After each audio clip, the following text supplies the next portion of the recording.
I honestly don't think anyone was expecting this, so this is a welcome surprise. Hello everyone, my name's Josh from Videos by Josh, and Happy New Year. Welcome to 2024. I wish you nothing but the best for the months coming forward. And certainly the year started off with good news in the camera space, at least if you're a Sony shooter. Sony announced new firmware updates for the FX6, FX3, and FX30, and as a Sony shooter myself, this has taken me back. This is kind of a surprise. Not many people were expecting updates to these cameras, despite them being well into their life cycle. The FX6 and the FX3 cameras have been out for over 2 years now, and the FX30 is approaching its 2-year mark in September. Not old cameras by any means, but certainly we like to see refreshes like this from Sony because it means that they're still committing to supporting these platforms, at least for the foreseeable future. Now, I have to stress that there's nothing too groundbreaking or overly exciting about these firmware updates, and that there is quite a wait time on these. Some of these updates won't be coming until the latter half of 2024, but when you purchase a camera and you spend thousands and thousands of dollars on something professional like a tool, you love to see free updates coming down the line, and as a Sony shooter, I love this. So what has Sony pledged to be releasing for these cameras? Well, let's start off with the FX30 and the FX3. Of course, the FX3 is the full-frame sensor camera that superseded in many ways for video shooters the A7S3, and also a perfectly capable, awesome video camera. And then the FX30 being the smaller sensor version of the FX3. Still a lot of great tools on that camera as well. Now, the firmware update for these two cameras is expected to come in September of 2024 or later. Sony has not committed to a month, but they say it's around that time. And what we'll be getting is the following. The first thing that the FX3 and FX30 cameras will be getting is an added Rec 709 tone support preset, and I'm told via the announcement that this will help you match FX3 and FX30 cameras to other cameras in that color space. The cameras will also be getting new SRT, RTMP, and RTMPS support for live streaming. So live streaming assist functionality will be gracing these two very small, very capable cameras. And finally, the biggest upgrade for these cameras, the FX3 and the FX30, is we will now have shutter angle, which was previously thought potentially not possible on these cameras, and it's good to see that Sony's bringing this update in for free, no less. Now, shutter angle is a useful way of describing the shutter speed relative to the frame rate. It's an exposure tool primarily, and it's going to help you accurately dial in your shutter speed in relation to your frame rate. This can be helpful not only for properly exposing your image, but also for working around things like flickering lights, or if you're trying to dial in a certain amount of motion blur. All professional cinema cameras have options for shutter angle, so it's good to see this pro feature making its way into these smaller bodies. And that's it for the FX3 and the FX30. Not a massive update, but a welcome one nonetheless. In terms of that shutter angle update, Sony did kind of tip their hand in the fact that that was possible when they introduced the 1/48 shutter speed setting in the FX3 in a prior update. Previous to that, and the A7S3, those cameras you had to do 1/50 shutter as opposed to the 1/48 for 24 frames per second. I know it's different in PAL regions, but it's good to see these incremental updates coming to these small body cameras because they are incredibly popular. FX3s and FX30s are still an incredibly popular camera for video shooters across the world. Now we move up to the bigger camera, the Sony FX6, and its version 5.0 firmware. This firmware is expected to come earlier than the FX3 and 30 firmware. This one's supposed to be coming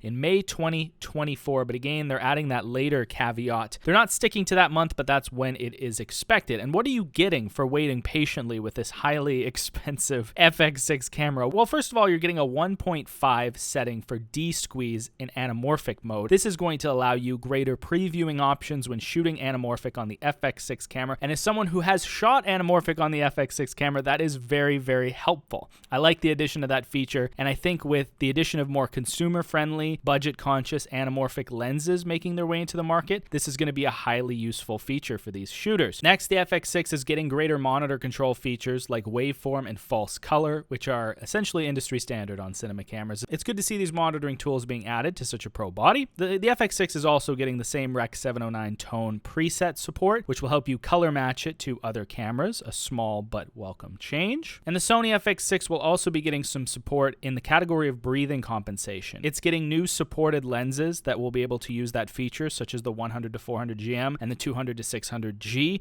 Those lenses on the FX6 will now be able to access breathing compensation. Now, breathing compensation as a feature is a bit of a touchy subject amongst Sony shooters because of its kind of Sony's desire to pick and choose which cameras get this feature. It came out after the release of the A7S3, a camera a lot of people use for video, and the A7S3, to the recording of this video, has not received that feature. They announced that it would be coming in 2024, and we hope to see it soon. But it's good to know that FX6 users, at least, will be able to use that breathing compensation feature, which is very helpful when controlling breathing on Sony's lenses. Some of them do need this feature to focus without just completely drastically changing your frame. So it's good to see that addition to the FX6. I would say the monitor control and the 1.5 D-squeeze setting is probably the big things for the FX6 owners. Now, for the most part, I've seen sentiment online that updates to these cameras are good things, especially since some people are kind of expecting the announcement of a new consumer prosumer Sony camera body to be coming out in the next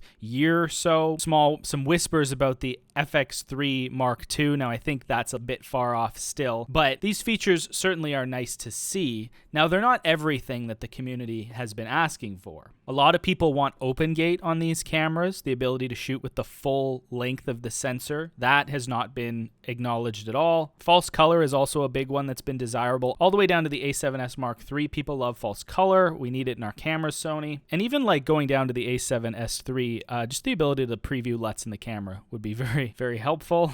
Another complaint coming from online has been the duration that it's taking these updates to come out. For relatively incremental changes, especially in the smaller bodies, having to wait almost a full year to see those changes come to your cameras is a bit frustrating. I can see that.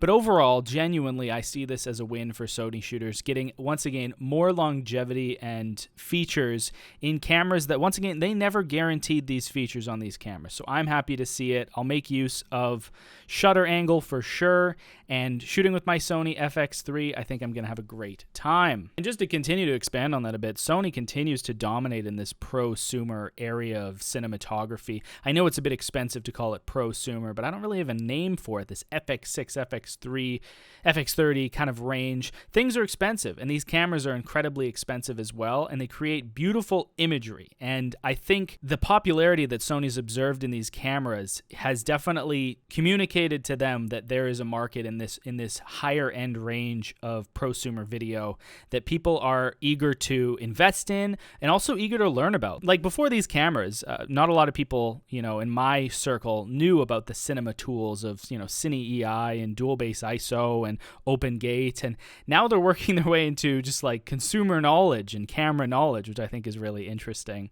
And I enjoy these cameras as well. I think Sony's done a great job in building them up. I think if they continue to support them, at least in a transparent and positive way, as I hope they're going to do in this year, they'll continue to find success. And then whatever supersedes these in a Mark II or maybe a longer life via firmware updates, I'm happy to see that come to fruition.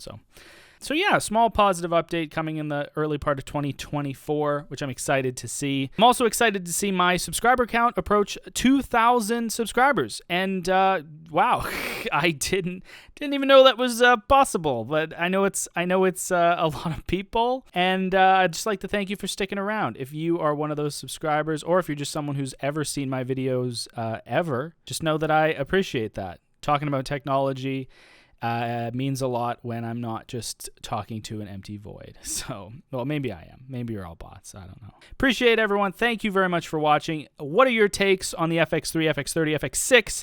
These updates coming to our long and loved Sony bodies. What are we missing? What do we want in the future? What can we more even expect after all of these updates? What can we still ask for? Let me know in the comments below. I read every single one. Thank you very much for watching. I appreciate it, and I'll see you in the next video.